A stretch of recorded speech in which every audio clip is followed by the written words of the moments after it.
Hey, welcome to Lead Full. My name is Chesley Lunday. I am your host today.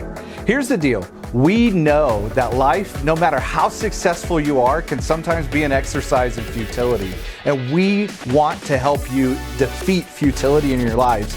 We want to help you develop fulfillment, and we want to help you change the world, because we know this: when leaders are fulfilled, they fill the world with hope.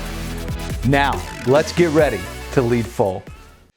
Hey, today we are going to talk to Rob Wegner and Lance Ford. Now, they just wrote a book with Alan Hirsch that's called The Starfish and The Spirit. It is about decentralization of church and what the church might actually look like in the next few years. Hey, so take a listen or a look to my conversation with Rob Wegner and Lance Ford. Here we go. All right. Well, Rob, I met you in person. We've hung out before, but this is the first time I met Lance. How you doing, guys? Doing good, just brother. fine. Yeah. So we'll just jump right in. You guys just released a book called The Starfish and The Spirit. So yeah. What are you talking about? You didn't notice? I know it's been doing really well Just on producing Amazon. so much.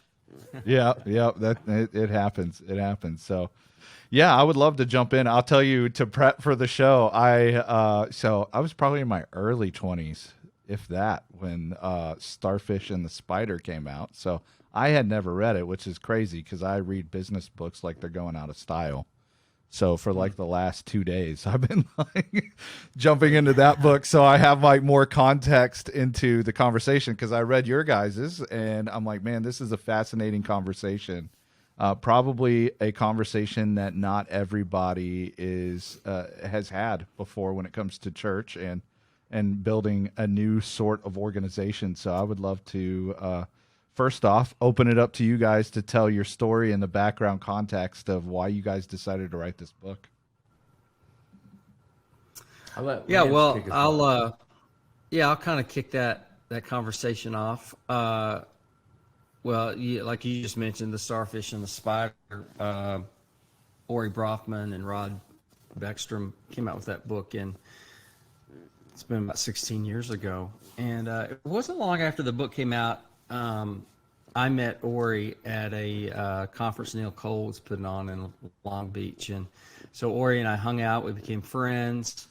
We did a couple of projects together alongside a website that Alan Hirsch and I had started called Shapevine. And so this is the early days of the internet actually working a little bit.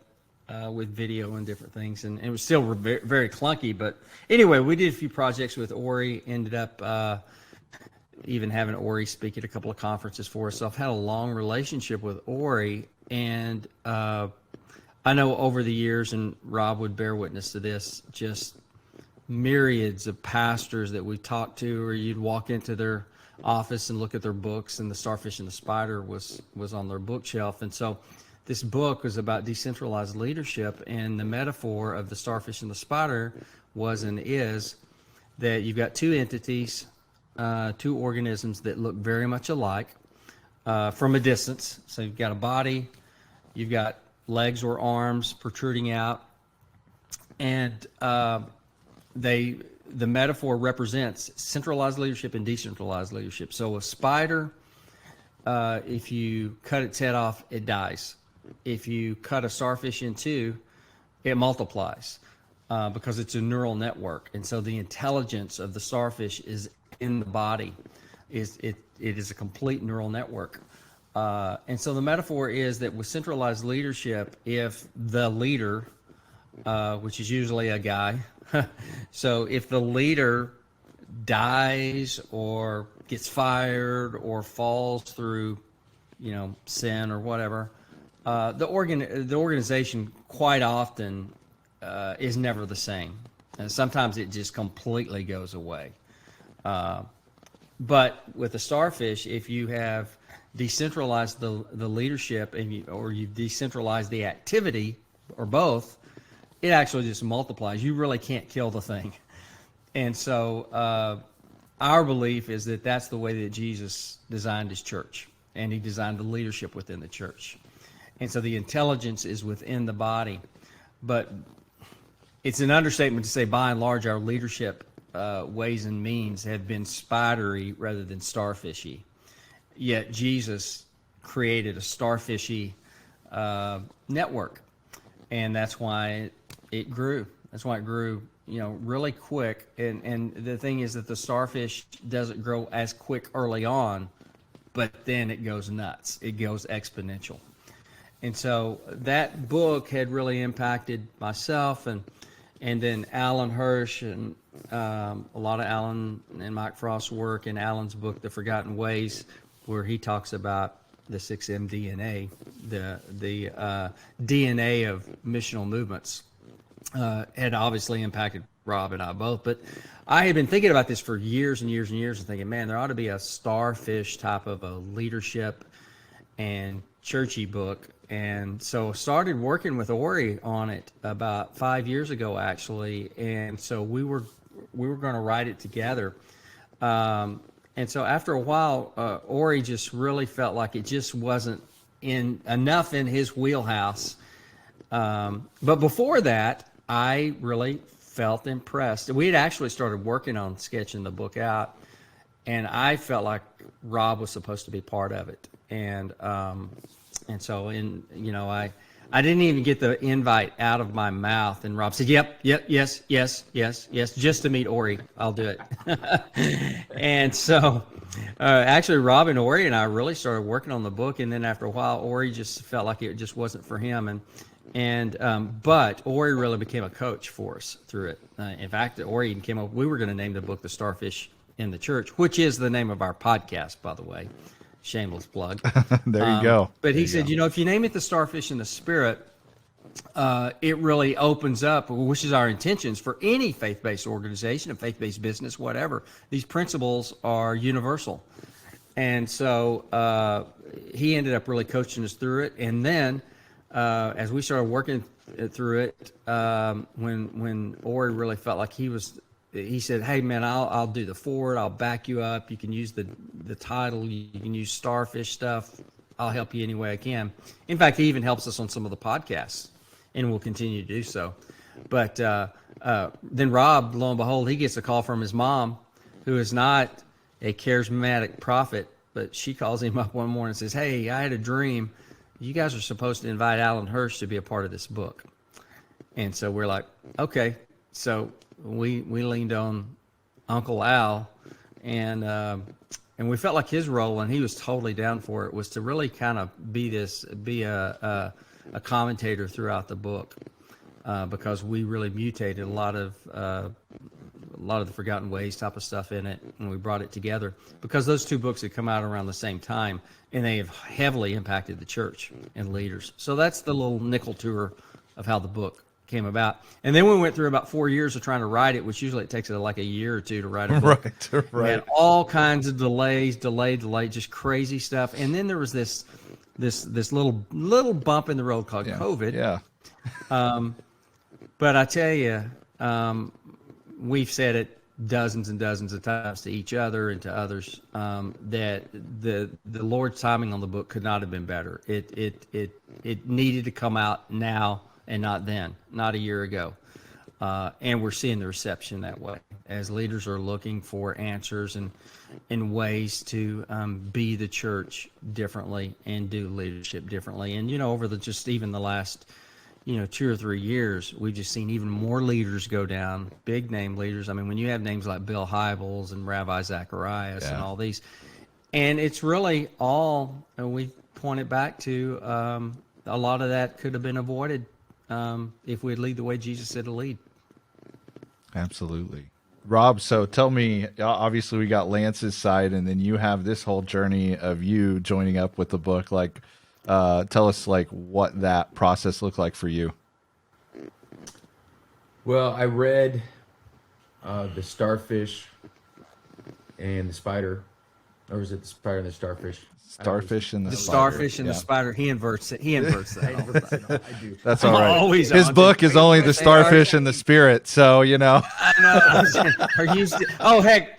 there's times that we're in interviews and we say, well, we wrote the book, The Starfish and the Spider. And we're, Yes. oh, no, we didn't write that one. That's where we did. I did It's that awesome. this week, actually. Yeah. And The Forgotten Ways, I read both the books Yeah. on a plane ride to India. And it felt like this sort of time standstill, surreal experience with Jesus. And at that point in time, we were 3 or 4 years into a new disciple making movement that was becoming a church planting movement in southern India.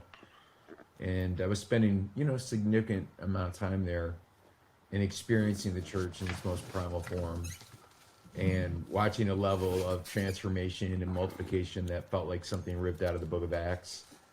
And when reading those 2 books, it was like a Rosetta Stone of interpretation of what was going on and why it was happening. And I mean, I came out of the plane like holding the 2 books, running to meet the apostolic leaders. Hey! I was like, I'm trying to draw things on the board and explain it, and I've only read it once. Right. I'm so excited. And it really has been, a journey ever since then to rediscover that, recapture that. Eventually that has become, a team that launched this thing called the Kansas City Underground, which is meant to be designed on the theological and philosophical base of the MDNA and the Forgotten Ways. Which are like Lance said, those are kind of 6 different missional elements that when they're combined together, you see the church go kaboom into a decentralized movement form. And then the Starfish leadership style, which is really the way of Jesus. And it's about helping everybody realize that you are a follower and a leader, that you are a student and a teacher, that everybody is equally ordained. There isn't a junior varsity Holy Spirit for normal people, and then you select leaders get the real Holy Spirit. It's like, no, we're all called to maximum influence. And we have to learn how to create a culture that's about moving power and authority and equipping to the farthest edges, and it keeps pushing farther through multiplication and reproduction. So it's interesting. It's weird that the Lord has led me on a journey personally where I'm like, I'm writing the book with these, like with Lance and actually Ori and Alan. How did that happen? Right. Yeah. How did these guys who were my mentors from afar become my actual friends? It's like a miracle for me, So I just want to say to everybody, if you follow Jesus, it will not be boring. Just stay on his heels, and you're going to end up places you never thought you'd be. And it costs you more than you want to pay. Let me make that clear. I got here primarily through ways of humility, suffering, and a long obedience in the same direction. But it's also exquisite in its joys and the fruit that you see in your life and other people's lives. So when Lance asked me, it was kind of a no-brainer. It was like, yes. Okay. I mean, I don't, there's some things you don't have to pray about because you're so clear about your calling and what your spirit, those are few and far between. Most of the time you ought to wait and pray, but it was almost instant. It was like, yeah, only Jesus could arrange this. Thank you, Lance. I'm going to kiss you on the lips now. Thank you. So, so I was reading this book, and I want to go into basically the philosophy behind what it means to be a starfish versus a spider. But as I'm reading, like, one of the hardest things to explain in the Christian faith is the Trinity, right? And then as I'm reading this, I'm like, oh, this makes complete sense. This is exactly how the Trinity would operate, right? Yeah. So how can Jesus be fully God and fully man? Well, he's got the DNA, so he is the Godhead. I especially reading Starfish and the Spider, as I'm seeing how the Apaches work, and they talk about that in the book. But I just start going, oh, this is a much better explanation of how the Trinity operates and how it can be 3 and 1 all at the same time than any other explanation I have ever heard of. So it's pretty really interesting. Good. It's really true. Yeah, it really is true. Because I mean, it's not like God is the senior pastor and Jesus is the executive pastor and the Holy Spirit is the CFO. It's like, no, Yeah. they have a collective intelligence, right? And they don't move independent of one another, and they don't trump one another. That's good. Yeah, that part, that's really that's really moving, Chesley, that was the first thing that really stood out for you. Because that really is the deepest theological foundation for what we're doing. We've done a ton of interviews. You're the first person who's ever mentioned it. That's really good. It says a lot about the way you're looking at the world. But that's the book is a series of 7 starfish. In that observation, we're talking about what we call the structure starfish. Like, so how do you organize around a decentralized organic structure? And we talk about how most of the spider leadership, which is predominant in the church, is built on a pyramid, with one or a few people at the top and everyone underneath. And we're talking about a starfish movement. It's circle-celled. So it's about the reproduction of these open circles. And what you're saying is true. The Godhead is a circle, and in and of himself, he is a community of mutual submission. And nothing influences our lives more than our image of God. And there's still a lot of Christians that are holding a pagan image of God. Like, we basically see him like Zeus. And he's like sort of this angry God with a thunderbolt who's sitting on a throne, rather than 3 in 1, loving, benevolent, generous, joyful community of exchanging love, adoration, and mutual submission. And when the early, I think it was the Cappadocian early church fathers, described it almost like a circle dance between the Father, Son, and the Spirit that we get pulled into. So those circles of equality and interdependence, that you look at the story of the early church, that's what was being reproduced. Yeah. All over the Roman Empire. And it was the most inclusive community the world had ever seen. It's like male, female, slave and free, Jew and Gentile. Mm-hmm. And you start getting into like the details and how leadership working patriarchy right off the chute. Or it's like you've got Phoebe, who's a deacon, and Junia, who's an apostle, and you've got, it's not Aquila and Priscilla, it's Priscilla and Aquila. Wait a second. That doesn't happen in the ancient world. The man's always No, first. it doesn't. Why are you saying Priscilla and Aquila? Because Paul's making a point. Yeah. Yeah. And you start seeing this multi-ethnic, socioeconomically diverse community emerging. But it doesn't look like that today in the Western church. Yeah, so it doesn't. We need to return to that. Yeah, absolutely. So talk to us a little bit about what a starfish organization is versus a spider organization.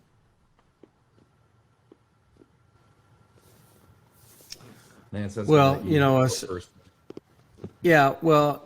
a starfish organization is one that I guess we could just talk a little bit about structure there. It's the way it's structured. So it really does start off with that what Rob was just talking about as far as a circle cell, whereas most of our leadership structures, most of our organizations are pyramids, right? Top down. And that's the way that leadership is. Just about every element of leadership that we've experienced as mankind has been hard hierarchy, right? Top down. And Jesus in Matthew 20, when the disciples are jockeying for position, James and John get their mama to go talk to him to try to make sure that they get, the positions they want. Jesus is actually the context of that in Matthew 20. Jesus is, he's talking to them. He's trying to talk to them about his death. Hey, I'm getting ready to die on the cross. And then they immediately start going into this deal about, well, hey, we don't want to talk about that. We want to talk about our positions in your administration.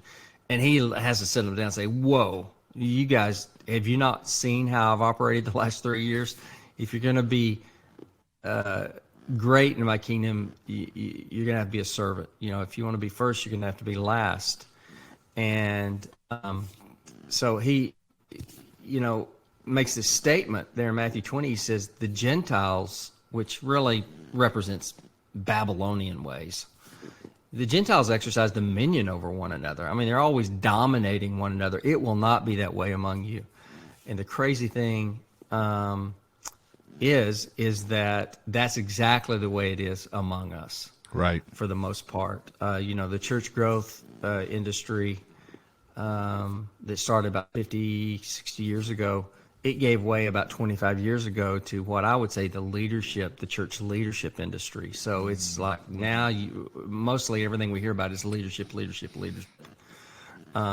In fact, I was just reading this morning, I was reading a large article by a very well-known pastor, leadership thinker, and he was writing about, coming out of COVID and what we need to do and what we can learn from some of the churches that are doing it well. Yeah. And it was, I did a word count on it. It was a 2,500 word article, and the word disciple and discipleship was not used one time. So, I was like, oh my, have we learned anything? So a Starfish organization is circle-celled. It is sparked by catalyst, and so you have to start changing your role. The role of a leader, rather than being a dictator, one that tells and bosses, becomes a catalyst. And so you change your role and say, no, I'm here to catalyze leadership. I'm here to catalyze the vision that Jesus gave us. We always talk about mission, vision, all this stuff. Well, we already have a purpose statement. We already have a vision statement. Jesus gave it to us. Go and make disciples, right? Love your neighbor as you love yourself. I mean, just start right there. It's collaborative. So we say it's collaboratively guided. There's complete collaboration. It's a peer network. It's a peer network of leaders with mutual submission. It's guided by elders and mentors. And so that's, once again, our roles start changing in a Starfish type of culture to saying, no, we're to be mentors, not to be bosses. And there's an organic hierarchy rather than a hard, heavy hierarchy, sometimes a hostile hierarchy. It's organic. And so that organic hierarchy is really the systems and the mutual submission and the processes and the practices, which we offer a lot of and tons of examples of it, that those become our bosses. Our systems become our bosses. And humans aren't our bosses. But for the most part, in spider leadership and in spider ways, we thought you have to have management. You have to have human managers, which creates patriarchy and paternalism. And so for the most part, spider organizations treat people as if they're not adults.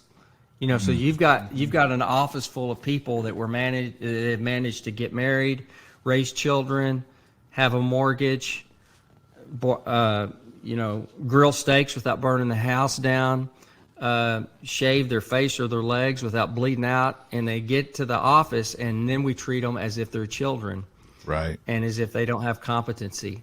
And that pretty much is the way that leadership works now. And in the church, you have pretty much one or two bosses now. You have you got the senior or lead pastor and the executive, and they pretty much call everything. So and then everyone else is treated as if, they've got a limited amount of competency and trust. And so it's a very highly trusted network too, where we trust those who are around us. We trust the intelligence of Jesus in them. They have the mind of Christ. Ephesians 4, when it talks about the apostle, prophet, evangelist, shepherd, and teacher, it says that the body builds itself up. It creates maturity. And so, I was talking with a pastor just last week. He planted a church 25 years ago, and he's still pastoring, which is amazing. I mean, huge kudos to him. Right. Been pastoring the same church for 25 years. You don't hear of that much anymore. Nope. But he was wanting some help on discipleship pathway because after 25 years, they still had no real competent pathway of making disciples. And he knew it. I mean, he recognized it, was looking for help. But I think that that's true for a lot of our churches because we focus so much on making church rather than making disciples. Yeah. So Sorry, I got a little no, there. that's good. One of the things that I am struggling with, obviously, when you're moving from a hierarchical organization that you would call more of a spider organization, where it's centralized, it has a brain, right? It's not, and the Starfish is more of no. This is in its DNA. It's in the cellular functions of this organism. It's not hierarchical. I'm trying to figure out, okay, how do you make the steps from here to here when you have all this institutional memory? Is that even possible? Yeah, for me, for example, let me give you a couple examples to tell you what it looks like. So I'm in one of the contexts would be a very large mega church, maybe 5,000 or 6,000 people gathering on the weekend. And there's a hierarchy for sure. There was a, lead teaching pastor and executive pastor. There's a circle of elders. There's kind of a separate board. And then there's different kind of layers in the staff. You have like directors, and then you've got kind of staff even below them that are reporting to the directors. What I wanted to do was basically create in my department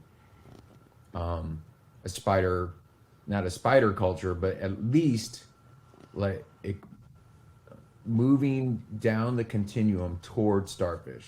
So You've got spider, and then you could go to spiderfish, and then you could have a starter, these kind of combo hybrid organizations. So for example, I refused to take a title, which was odd. They're like, what? I'm like, yeah, I just want to be Rob. Yeah. So I overtly resisted having a title. They wanted to give me an office with nice windows, and everybody else who was on my team had cubicles. So I said, well, what I want to do is I'm going to turn my office into a shared co-working space for my team. So now we'll have like 5 or 6 cubicles, and we'll have a co-working space, which is like soft seating in the round, whiteboards. And from the very beginning, I tried to create a culture of, first of all, identifying the strength, the area of maximum influence for everybody on our team. And you use assessments to do this. Like you use strength finders and go, okay, there's 4 categories. Who's the best in each of the 4 categories? We're going to do APEST, which is apostle, prophet, evangelist, shepherd, teacher, which is basically like the entrepreneur, the one who critiques, then the prophet is the one who critiques and asks questions. The teacher is sort of like the system and person who organizes. The evangelist is the recruiter, the inviter, marketing, and the shepherd is the one who provides guidance and care. So we figured out who's the lead voice in each one of those. And we took a couple of other assessments too. Like, so when it would come time to, let's say, set goals and priorities or make decisions, one of the tools that we used, for example, is called voice order. So with voice order, apostles and evangelists typically like to go first, and they use up all the oxygen in the room because they're typically like the idea people or the connector people. Yeah. And then prophets often have a unique angle and sometimes have difficulty explaining their angle, or it sounds like maybe angry or weird. Yeah. And then the teachers just like to ask a lot of questions, and the shepherds typically tend to be more quiet because they're thinking about care and how's this going to hit the people, and I don't really know if these guys understand what this means to the ordinary person. So we basically flip the order where it's like the shepherd goes first, then the prophet goes, then the teacher, then the evangelist and the apostle. And what happens then is you actually get to hear all 5 voices fully, instead of just the entrepreneur going first and basically sort of rolling everybody over without even realizing they're doing it. And it created a new culture. Yeah. And we were leading global mission and building that same culture out at the edges of our influence. And it didn't seem significant the first 1, 2, or 3 years. But like around year 3 and 4, what we were doing globally started to go into multiplication. So it's like 7,000 microchurches now. Okay. But it also got noticed at home. Yeah. So other teams and departments started going, like, you guys seem to be having a lot more fun than anybody else. Like, you also seem to be like crazy fruitful. Yeah. Like what God's doing through your team. And so guess what? Another team started doing the same thing. Yeah. So what happens is I'm interrupting this amazing interview because I want to tell you about something really quickly. I want to tell you about Followers Made. A lot of us have been in church for a very long time, and yet we are, we have problems because we don't exactly know what it means to follow Jesus.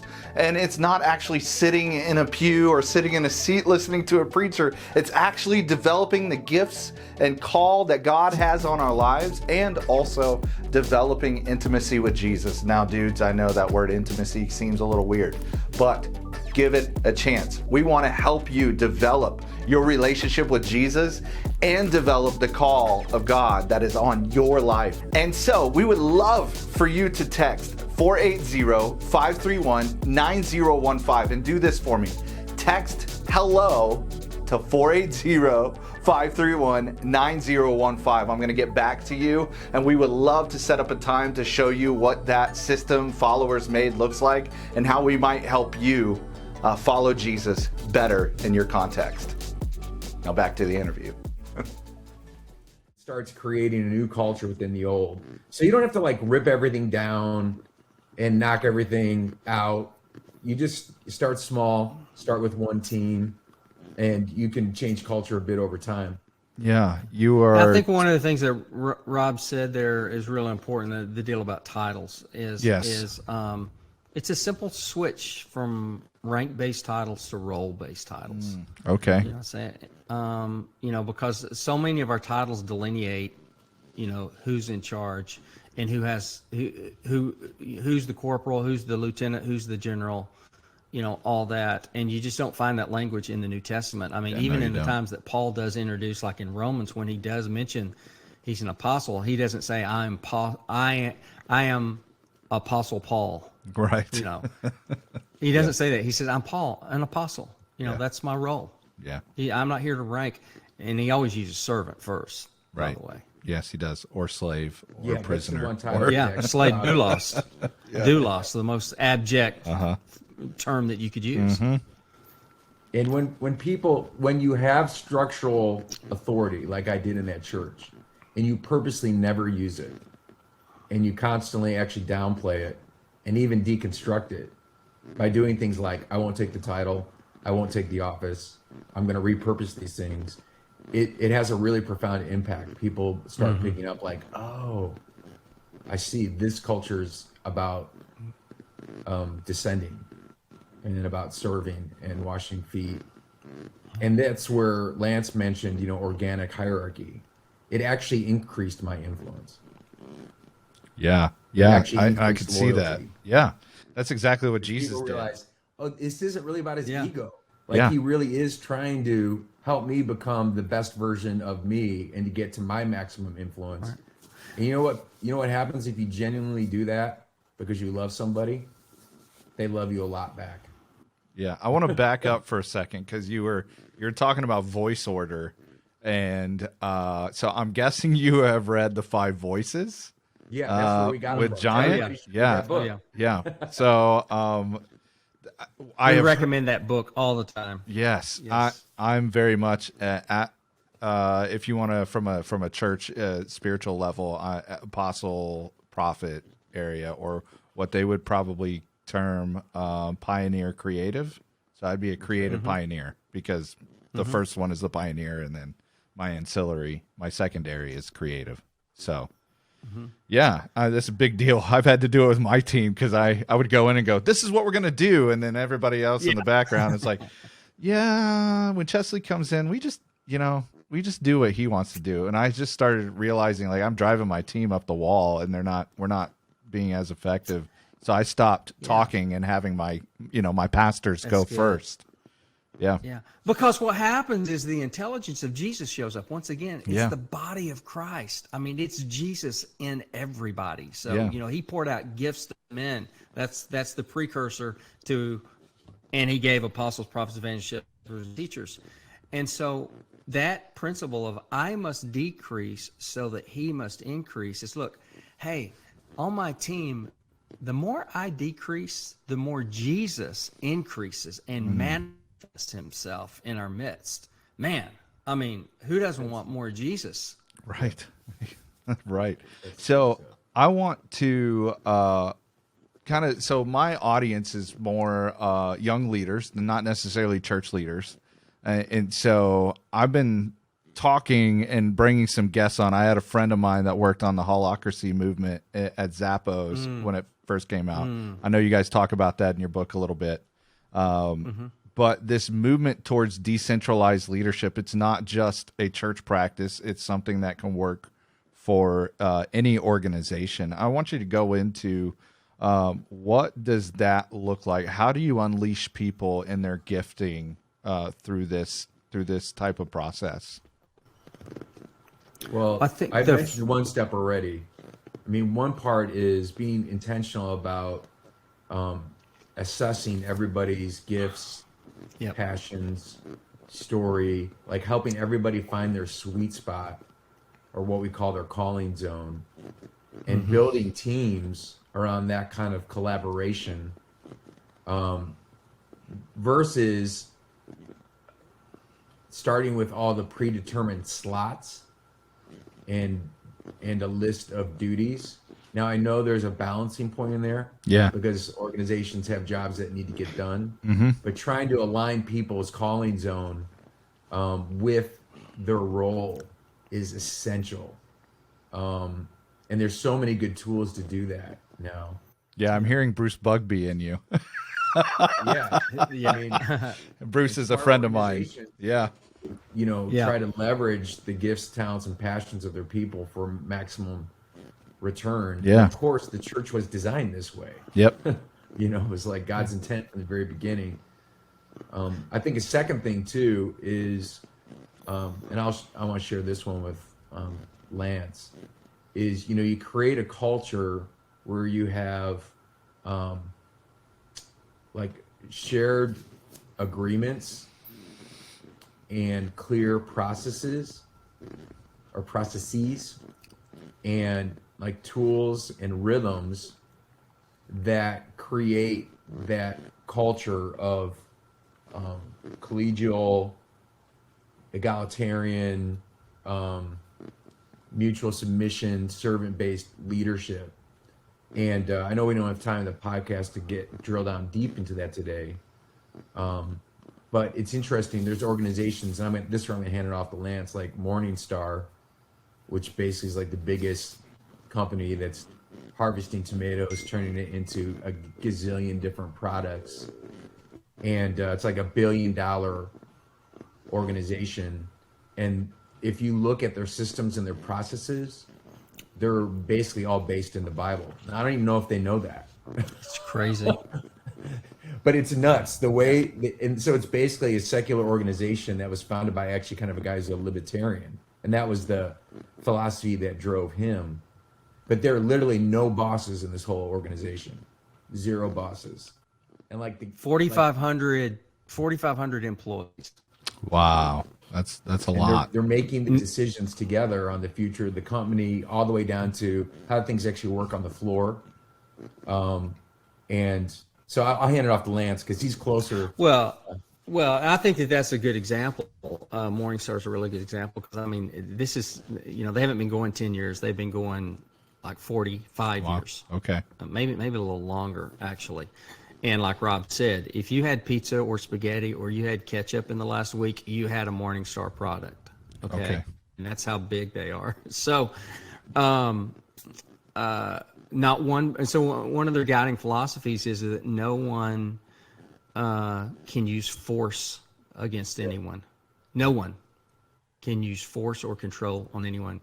The CEO, no one. So no one has unilateral power and authority to fire anyone. Now, do people get fired? Yes, they do. But there is a process and there's collegiality. And more often than not, in fact, we've Rob and I have interviewed Doug Kirkpatrick, one of the lead guys there that's been there for like 40 years. Again, shameless plug. Listen to that podcast. Listen to Will that, the do. church Will do. and the Starfish and the Church podcast. Yes. Yeah, because it really is. It's very enlightening. It's fantastic. So, it's more often than not, people don't get fired, but they get repositioned, because a lot of times you've got really good people that are in the wrong position, and this happens in sports all the time. I mean, a lot of Major League Baseball players, you find out later after a Hall of Fame career that this incredible catcher actually was signed as a second baseman. But as he started moving through the system, they found out he's better over here. Babe Ruth was a phenomenal pitcher. A lot of people forget he was a pitcher and a great pitcher. Yeah. But then before they had the DH, he'd get up and he's hitting home runs, and no one was hitting home runs. And they're like, Right. we ought to have him in the lineup every day. Every day. Yeah. So, if we focus on character and calling, and us as leaders, rather than saying my job is to assign tasks and to manage people and make sure that those tasks are getting done on time. No, my role here is to equip the people around me and resource them.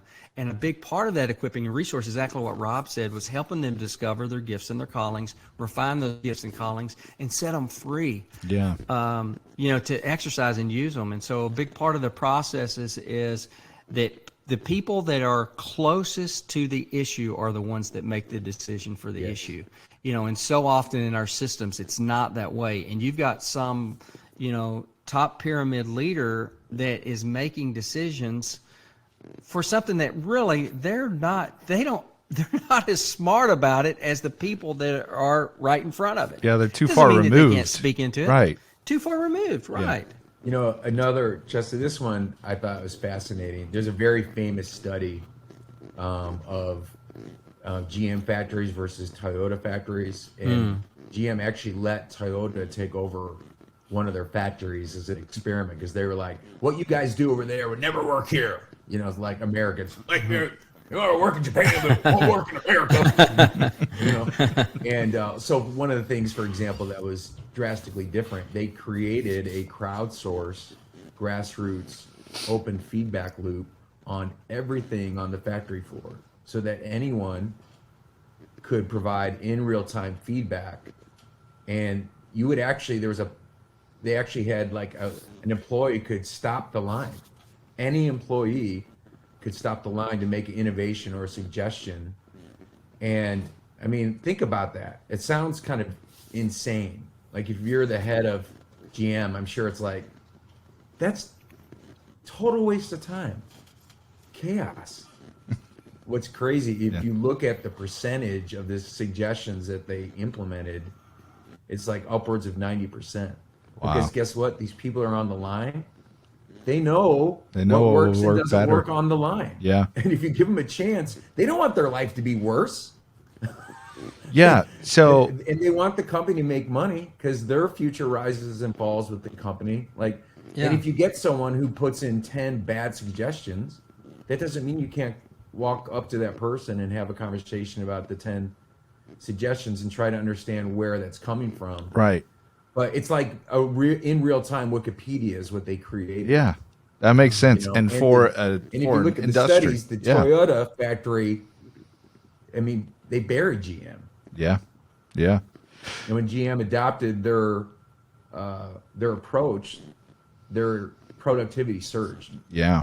So when you think about this sort of organizational structure, obviously I can almost, well, I'm not almost, I even fight with some of these objections towards it, right? How do you make sure somebody doesn't go rogue? Obviously one of the biggest problems that Paul had in the New Testament was heresy. What sort of controls are in place? What's the role? I'm asking two questions. I'm trying not to. Basically, what's the role of leadership in this system, and then what are the controls that you put in place to make sure things don't like go like haywire and off the deep end? Yeah. Well, the role of leadership, kind of, and this isn't necessarily our definition of leadership, but the big part of the role of leadership is to help everyone on every team become their most powerful self. Understanding that there are degrees, there's 20-fold, 40-fold, 60-fold giftings, but that person with a 20-fold gifting very well may have the answer on that given day at the moment that the person with this 80-fold gifting may not have. So it's not to make everybody just as powerful as everybody, but it's to make everybody their most powerful self. And there is equality in voice and opportunity. Everyone has the same opportunity to know anything. So there's a freedom of information, completely 100% freedom of information. We're not hiding anything. Jesus said, bring it to the light. People that want to hide things, that want to do NDAs and things like that, which is more and more prolific in the church, which is just blows my mind that we accept that kind of stuff. What are we not disclosing? I don't, whatever. Exactly. Why do you want to hide something? If you want to hide something, that'll be a clue, right? Yeah, I mean, all the other stuff is kind of already in the manual anyways. I'm like, if it's other things, then it's probably a problem. Whatever. It ought to clue us in. So getting to the second part of that, is, so it doesn't go all rogue, and this is part of what we call the organic hierarchy. As part of the process is we call the advice process. And so the advice processes means that anyone can make a decision, but they have to seek the advice of those in the organization that it's going to affect. So let's say that I'm on a team here, and I've come across some incredible printer, let's say, and I'm like, man, we need to get that printer. Man, this is going to change everything for us. We can print signs, and we yada yada yada yada. Maybe it's the 3D, whatever, and it's $8,000. And so I know within our budget, there's money there. I can go out and buy that printer, but I have to seek so if we're on a team together, I have to go to Chesley, I have to go to Rob, I have to go to Susan, I have to go to Debbie and say, hey, here's what I found, here's the pros that I'm finding, here's the cons, yada, yada, yada. And then I have to get your advice on it. Give you a little time to reflect on it, give feedback. I don't have to take your advice, but I have to listen to your advice. Now, if I decide to go and pull the trigger on that printer, it's on me. And so if this thing doesn't work, if it costs us money rather than makes us money, if it costs us time rather than expands our time, guess what? Chesley and Rob and Debbie and Susan are going to be coming to me going, hey, bud, we told you what we thought. That was not a good idea. So you are held accountable. So the advice process holds you accountable for the decisions that you make. And so then there's other processes that you can have in place that says, every 4 months or ever whatever, we come together and we actually sit down. We don't do anonymous evaluations of one another. No, we sit in a circle and we look at one another and we speak into one another's life and we encourage one another to betterment. And we can always upbraid one another too. We can rebuke and love one another. Okay. Anybody can be rebuked at any point, in love. Wow. And I would highlight what Lance is describing is you're saying, what's the role of leadership? It's basically kind of 3 things. One is you're defining the fractal that defines your organization. So the fractal is the simplest possible repeating pattern in a system. So a pine cone is made up of a fractal, or a pineapple is made. It's that same design repeated over and over again. Every organization has to have a very clear fractal. So like the Kansas City Underground, that's defined by our mission, fill Kansas City with the beauty, justice, good news of Jesus. Our vision, missionary in every street, microchurch in every network of relationships. Our manifesto, which is our set of values. The Apostles' Creed is our faith statement. Like the fractal is what the leader kind of seeds and guards as DNA. The second thing that Lance is describing here is culture. Then you create a culture of actualizing those values, which is what he was talking about. Like we use the practices he was talking about. So if something goes sideways, I'm the one who's like, hey, let's use the advice process. And we are going to hold each other accountable. We're going to have a conversation about, like today, the finance director wrote me, and we're equals on the team. And he was like, hey, I have a question about one of your expenses. It's not in line with our values. And I wrote back and I was like, yeah, I felt conflicted when I made it. Yeah, he was like, yeah, when I took Lance for that big barbecue dinner, we were just it was hanging out, long-term parking. So it's like $12 more a day, but I was running late. And I was like, I'm afraid if I do the long-term parking, I'm not going to make it. So I told him, I'm like, I was conflicted, but I chose to not miss the flight, and I'd be glad to pay the difference. And he's like, nope, I just needed to have this conversation with you. Moving forward, maybe you can plan a little bit better to leave a little earlier. And it was like, you're right. I don't want to pay 3 times as much for parking because we value the poor. That's one of our values. Yeah. You know what I mean? Good. And so I kind of wasted, and I told him, I'm going to write a check because I didn't live into our values fully. And he's like, no, you're not. It's okay because we have grace, but moving forward. But I love that we have a culture where it's like anyone can look at anything we're doing and give each other advice and counsel and accountability. So the leader creates that culture, and Timmy literally thanked me at the end. He's like, man, I'm so grateful to be in a team where we can have these conversations and it's welcome. No one's threatened. The third thing then, so it's like the fractal, the culture, and then third thing is then it's equipping, which also Lance is getting into. Like, my job is to help everybody else around me get to their maximum level of influence. And it is a family tree. It's not an org chart. That's like eventually good. They don't even need me around anymore. I don't even need to be in the room because it's a family that's successfully launched all these other families. And we have 4 hubs that are emerging now in our city. And it's not like we're the mothership hub and everyone does what we say. It's like, no, they're all equal. And we're deciding together about what happens in our region and then sharing the work in the city. So I think those are 3 big pieces. And I think what Rob was saying there, even about when Timmy came to him, it's this is part of it is that anyone can talk to anyone about anything. And so when you have a hierarchical system, people are not going to be fully honest with the people that are above them in the hierarchy. They're just not going to. They're going to tell them what they think they want to hear, or they're just going to dance around conflict. And so when you remove all that and say, no, anyone can talk to anyone about anything without fear of retribution, because that's part of our culture once again. So there's a conflict. And here's what was interesting, Chesley, is that we studied several businesses. And so, like you mentioned, holacracy. And this was true with Zappos. It was true with Morningstar. It was true with several of the huge, lots of these organizations, huge organizations. And they had, every one of them had a conflict resolution system. And as we started looking at that, we're like, holy smokes, this is Matthew 18. Down to the wire. Right. Completely. Yeah. Like, bam, bam, bam. The one another's Matthew 18 policy.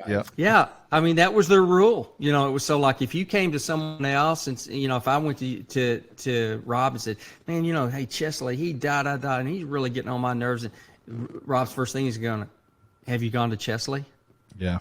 Yeah. Well, no, but man, hey, don't say another word to me until you go to Chesley. Then I'll be willing to talk to you about it. And that's written in there. That's HR stuff. Yeah. For them. Yeah. Are you guys familiar with the Roman concept of the conventus? No. Boy, you got me on that one, but I want to hear about it. So, if the Roman government didn't have an ecclesia set up in a place yet, that if you would bring in a couple, like 2 or 3 Roman citizens, and if they convene together to have a convention, that's where we get the word conventus, or that conventus is where we get convention. So they would come together and they would have a conversation. The emperor would bestow his authority in that region on that conversation that those 2 or 3 have, and whatever they decided to be done in that out of that conversation, it was binding in Rome. Wow. So, and so you got this whole piece where Jesus says that it's amazing, right? Because you get all these like connection pieces, and he's like so there's this relational piece as you're talking about this whole HR and accountability and having this conversation with people. He's like, oh, no. You three come together, 2 or 3 of you, and wherever you guys are and whatever you guys make a decision, the authority of heaven is on you, and whatever decision you make is binding. It's like, That's powerful. yeah, it's a political piece. I think it's going to rewire some of these concepts are going to rewire the church in a way that will help us move forward. But it's getting close to time, and I want to be honorable of that. So we've got about 8 minutes left. What do you guys what would you guys like to say that as a final thought for young leaders in this space trying to become great Jesus followers, and they're part of a system that's not like this yet. So what kind of encouragement would you give them? Well, I think that one of the first things that comes to my mind, in fact, we have one of the early on when we really start getting into leadership systems, one of the things that we talk about is we have a starfish we call the light load leader, because Jesus said, he makes this beautiful promise to us. You know, he says, come to me, you who are worn out and burned out and weary. And he says, come to me, and I think Eugene Peterson says, I'll give you a rest. He actually says, come into the unforced rhythms of grace, is the way Eugene Peterson puts it. But Jesus says, you know, my yoke is easy, my burden is light. And when it comes to leadership, and you'll hear leaders talk about the burden of leadership and the heavy load of leadership and the solemnity of it, the loneliness of, oh, it's lonely at the top. Well, maybe you shouldn't be at the top. You know, no one's supposed to be at the top. So I would say this to young leaders right now, because so often if you go to a church planting conference or you go to a leadership conference, they don't introduce Pastor Bob, who has been pastoring for 25 years with a church of 75 people, has been faithful. No, it's going to be this star, that star, this star. And so many of these young leaders that are sitting out in the audience are hoping that they're going to be the next one of that. And we would say, no, you do not want to be that. That is not what you want to be. You don't have to be a burned out dude at 40 or at 35 or 38 or whatever. This type of leadership, the way Jesus designed it, is a lighter form of leadership. It doesn't mean you won't work. You will work, and you will work hard. But it'll be a different type of stress. There's a type of work that at the end of the day, you lay down in bed and you're tired and you're worn out, but you sleep well. Then there's another type of leadership that you're tired and you're worn out and you have trouble going to sleep. And so this is that type of leadership. And as Rob said, it's just a lot more fun. And Jesus shows up more thoroughly, more often, and more consistently in it. Yeah. As you say that, I'm thinking about the only time I can't sleep when it comes to that stuff is because it's all my heart problems. It's all my problems in like Jesus is dealing with me and my sin issue. So that's good. That's good. It'll preach. What about you, Rob? Well, I would, if you're a young leader, I want to thank you, because I think the level of cultural savvy of a young leader now, in terms of looking at kind of hierarchical forms of leadership, there's just a lot more distrust, I think, of that ladder.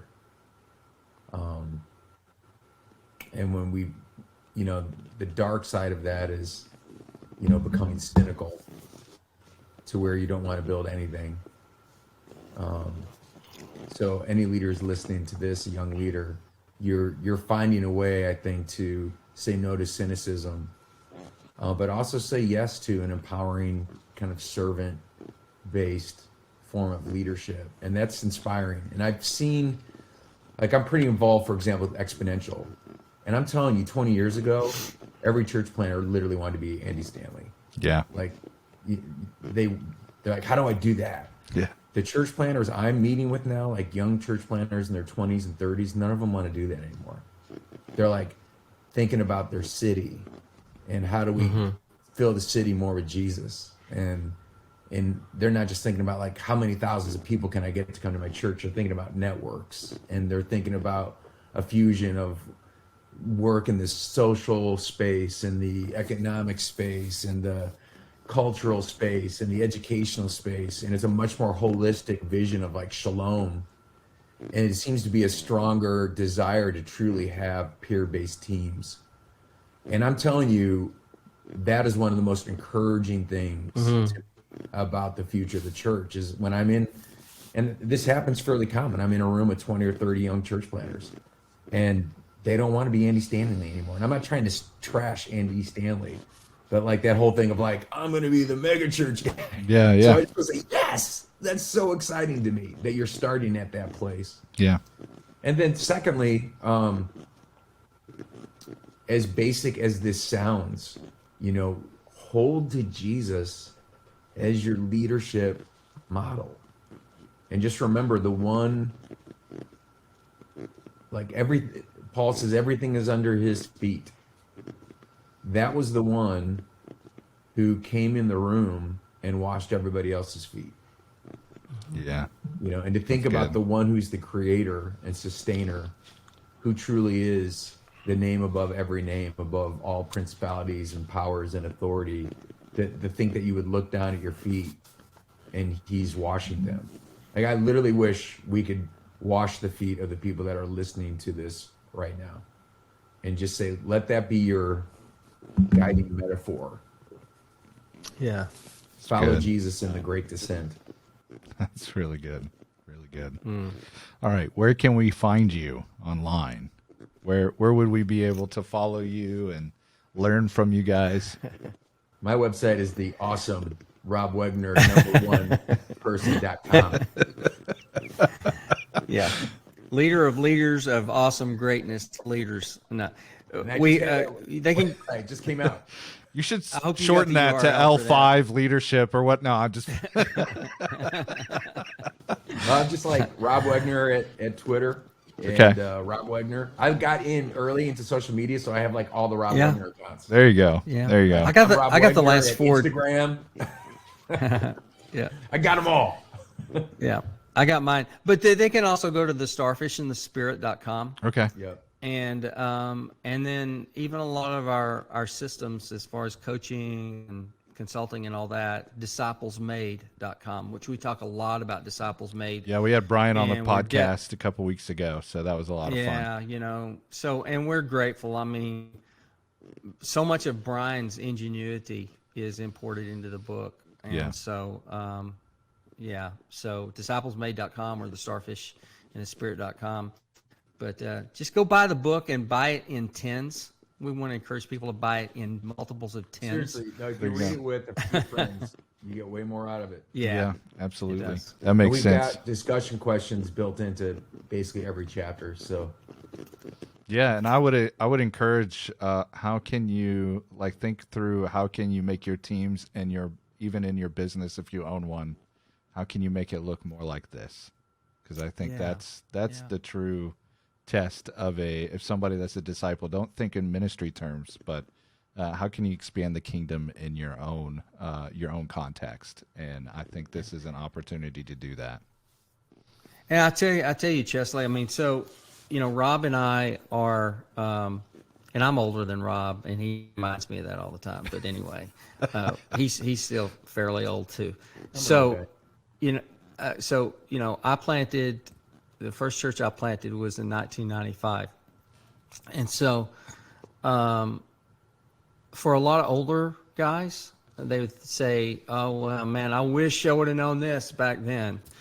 Well, I mean, Rob, after 25 years of ministry, he just planted a network in Kansas City. Yeah. My wife and I are joining our best friends that we planted with 26 years ago. We're rejoining them in Huntsville, Alabama next year to plant. And so you're not too old. If you're an older guy, you're not too old. If you're a younger guy, get some older guys and older gals on your team. Absolutely. That have some of the wisdom, but you've got the energy. It takes young men and women to make this stuff happen. Yeah. But we need the foundation of all generations. And it's just a lot more fun. Just a lot more I would agree. I just hung out with Bruce Bugby over this past weekend. He's going to be 70 this year. So Wow. we were hanging out together in his living room, and I wouldn't. That's beautiful. Yeah, I wouldn't miss it for the world. It's good stuff. Amen. Well, thank you guys. I really appreciated this. Chesley, we love what you're doing, man. We Yeah, believe thank in you. Yeah, brother. man, it's Keep it great. up. Great you. conversation, brother. Yeah, thanks. Hey, thank you for listening to our interview today. We're so excited to be able to bring these to you weekly. If you'd like to stay up to date on our blogs, on our podcasts, even some of our social media, or if you would like to say hi to me, you can reach out to us at 480-531-9015. Again, that's 480-531-9015. We know that when leaders develop fulfillment in their own lives, that they begin to develop fulfillment in others. And when fulfilled leaders lead, they lead and develop hope. And the world needs a lot more hope. So here's the deal. We would love to see you next week, and let's lead full together.